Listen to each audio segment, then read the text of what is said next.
Như thế này dùng trong Papiរបៀបផ្លាស់ប្ដូរ theme នៅក្នុង Line មុនដំបូងយើងចូលទៅកាន់យើងត្រូវមាន Line application version 3.7.1 ហើយ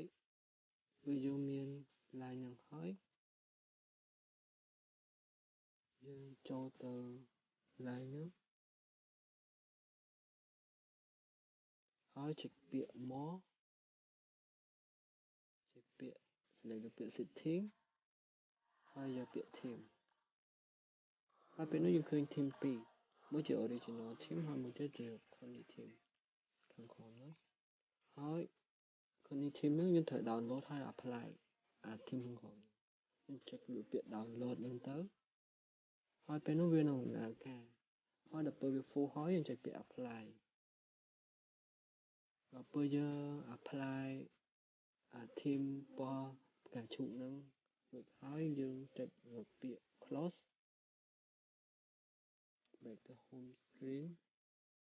ហើយចូល Cydia ចូលក្នុង Cydia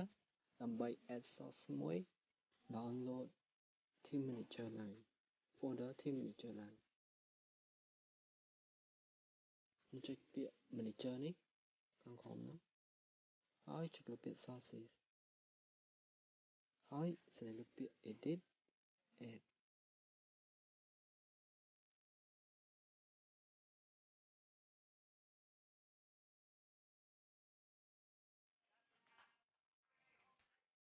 ម្ដងទៀតយើងចុចលើពាក្យ edit ហើយ add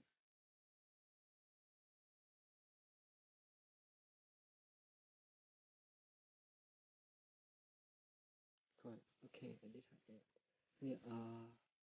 ខ្ញុំបាន add វារួចហើយអញ្ចឹងខ្ញុំគ្រាន់តែប្រាប់របៀប add វាម្ដងទៀតទេនេះខាងក្រោមហ្នឹងនេះឃើញគេដាក់ iPhone ហើយសញ្ញាដកមួយ L E G E N D E ហ្នឹងខ្ញុំត្រូវ add អាហ្នឹងខ្ញុំ share ឲ្យអ្នកទាំងអស់គ្នាចាំមើលគេគិតថា iPhone សញ្ញាដកសក់ L E G E N D E E E N D E dot my M M Y E R E P O S P O S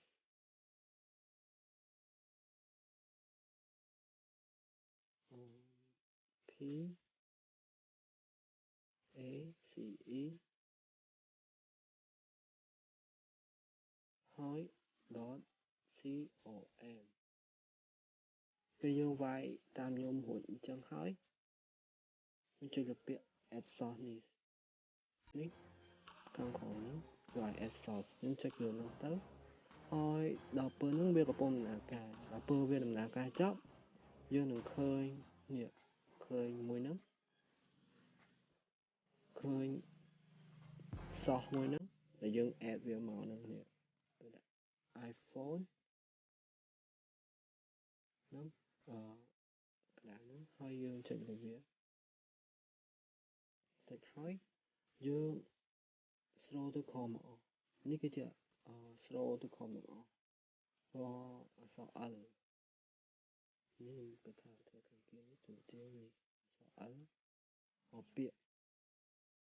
line theme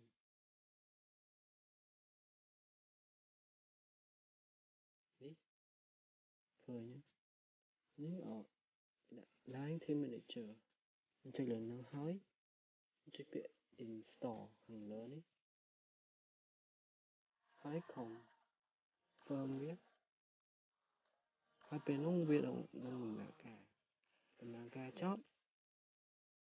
ពេលវាដំណើរការចប់យើងនឹងបាន icon Paul team lecture lười trẻ lười ní mới ní ru ba mình nữa bỏ lứa hai bờ giờ bạn team của bạn folder team lecture lại những hỏi chứng châu tớ cứ việc ở toàn miền ấy việc trình chừng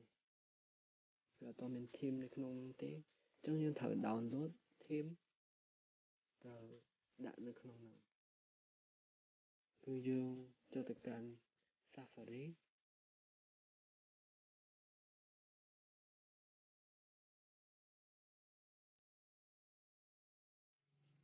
dương cho tất cả Safari hỏi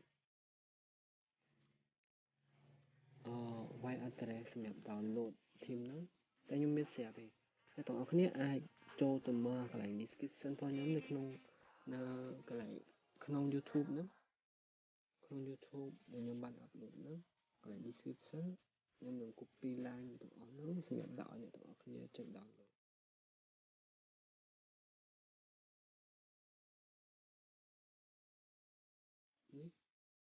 នេះគឺជា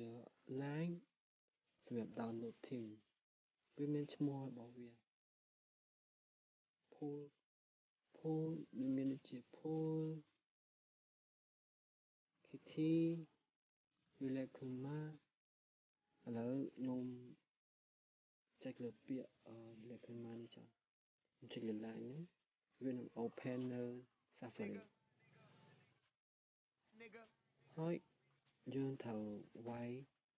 កន្លែងនេះពេលខ្លះវាឲ្យវាយពេលខ្លះវាមិនឲ្យវាយតែវាឲ្យវាយអញ្ចឹងយើងវាយតាមវាវាសេអក្សរនោះមក O O K S B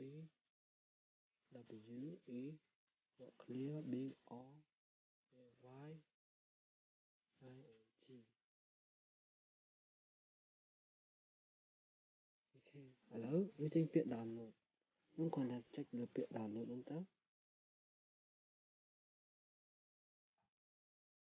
ពេលនោះយើងមើលទៅខាងលើវាកំពុង download ហើយ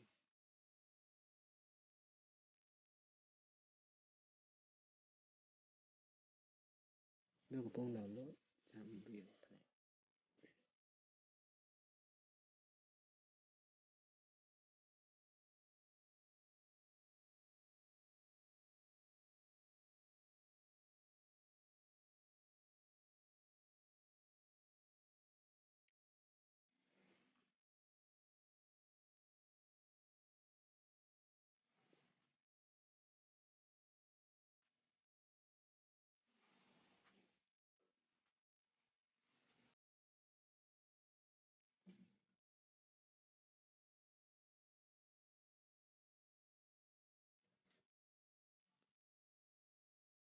ហើយពេលនេះវាបាន download រួច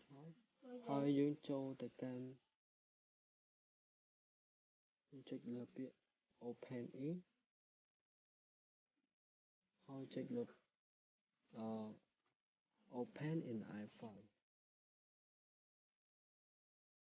ចុចលើហ្នឹងវានឹងចេញអក្សរទាំងអស់ហ្នឹងហើយយើងចុចលើពាក្យទី2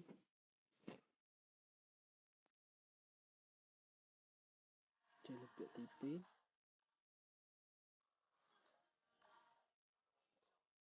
ហើយពេលនេះចាំវាផ្លែវាកំពុង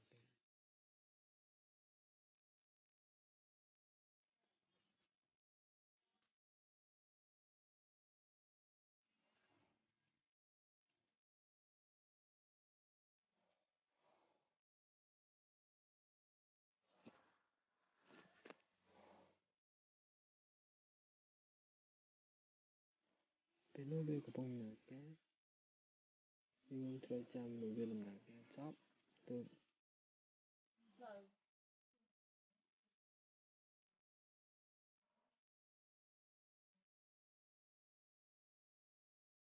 យើងត្រូវចាំវាឲ្យវាដំណើរការចប់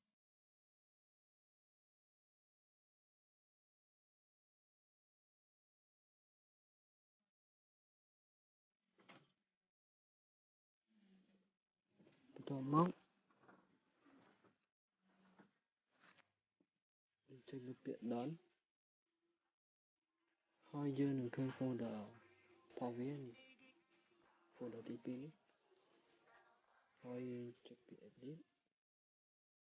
ហើយ select នៅ folder ហ្នឹងហើយចុចខាងក្រោមនៅកណ្ដាលសហ្នឹងយកពាក្យ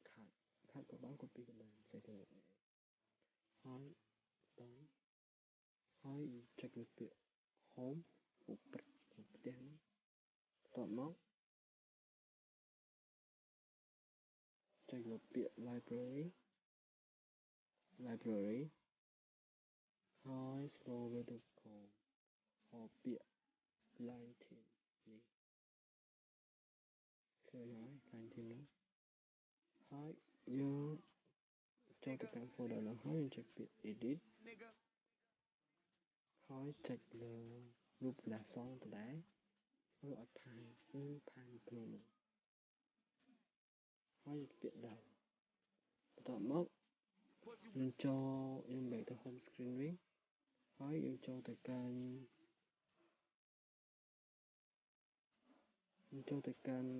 team line team ហ្នឹង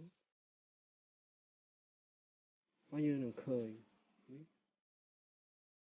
team line ដែលយើងបាន download មុនហ្នឹងហើយយើងចុចលើពាក្យហើយយើងចុចលើវាហ្នឹងហើយបន្ទាប់មកវាឲ្យ reply យើងចុចពាក្យ reply លើហ្នឹងទៅវា loading ហើយចុចពាក្យ OK បន្ទាប់មកយើង back ទៅ home screen វិញហើយយើងចូលទៅមើលក្នុង line យើងតើវាបាន load ទេ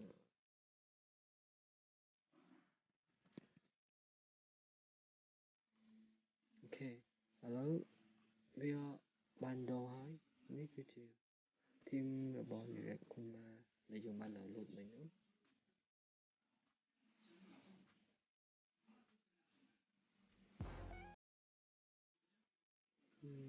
ហើយ